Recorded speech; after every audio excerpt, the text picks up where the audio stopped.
ஒரு மனிதன் அழகாக உது செய்துவிட்டு 2 ரக்காத் சுன்னத் தொழுதால், உதுவுடைய காணிக்கை 2 ரக்காத் சுன்னத் தொழுதால், இல்லா வஜபத் லஹுல் ஜன்னah, அந்த மனிதருக்கு அல்லாஹ் சுவர்க்கத்தை வாஜிபாக்கி விட்டார் என்று சொன்னார்.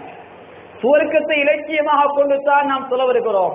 சுவர்க்கத்தை இலட்சியமாக கொண்டுதான் நாம் நோன்பு பிடிக்கிறோம். சுவர்க்கத்தை இலட்சியமாக கொண்டுதான் பல லட்சங்களை செலவழித்து ஹஜ் செய்கிறோம்.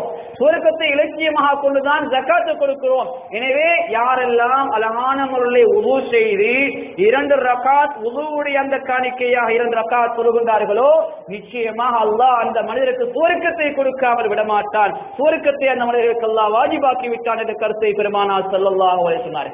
இன்னும் ஒரு ஹதீஸை பாருங்கள், பெருமதியான ஒரு ஹதீஸ். ஸல்லல்லாஹு அலைஹி வஸல்லம் சொல்லக்கூடிய இன்னும் ஒரு ஹதீஸ் முஸ்லிமிலே பதிவு செய்யப்பட்டிருக்கிறது.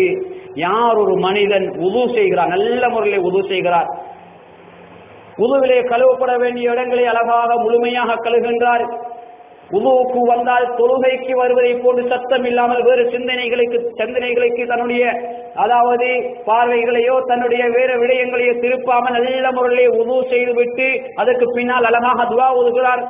அஷ்ஹது அல்லா இலாஹ இல்லல்லாஹ் வஹ்தஹு லா ஷரீக லஹ் வ அஷ்ஹது அன்ன முஹம்மதன் அப்துஹு வ ரசூலுஹு என்ற துஆவை ஓதுகிறார். இன்னும் ஒரு ரிவாயத்திலே அல்லாஹும்ம ஜஅல்னி மினத் தவ்வாபீன் வஜஅல்னி மினல் முத்ததஹிரீன் இந்த துஆவை ஓதுகிறான் என்றால் பெருமானார் ஸல்லல்லாஹு அலைஹி வஸல்லம் அவர்கள் சொன்னார்கள், இந்த மனிதருக்கு உது செய்துவிட்டு இந்த மனிதன் தொழ வந்தார், தொழவே இல்லை, உது செய்துவிட்டு துஆவை மாத்திரம் ஓதி இருக்கிறார் என்றால் இந்த மனிதருக்கு அல்லாஹ் நாளைய கியாமத்துடைய நாளே சுவர்க்கத்தில் 8 வாயில்களையும் திறந்து விடுவான். நீ விரும்பிய வாயிலூடாக சுவர்க்கத்தை அடைந்து கொள் என்று அந்த மனிதருக்கு அத்தகைய சிறப்பை அல்லாஹ் கொடுக்கிறான். இந்த உது என்ற இபாதத் தான். கண்ணியமானவர்களே, எனவே நாளைய மறுமை நாளிலே நாம் விரும்பிய வாயிலூடாக சுவர்க்கத்தை அடைந்து கொள்ளலாம் உதுவோடு இருக்கின்ற போது.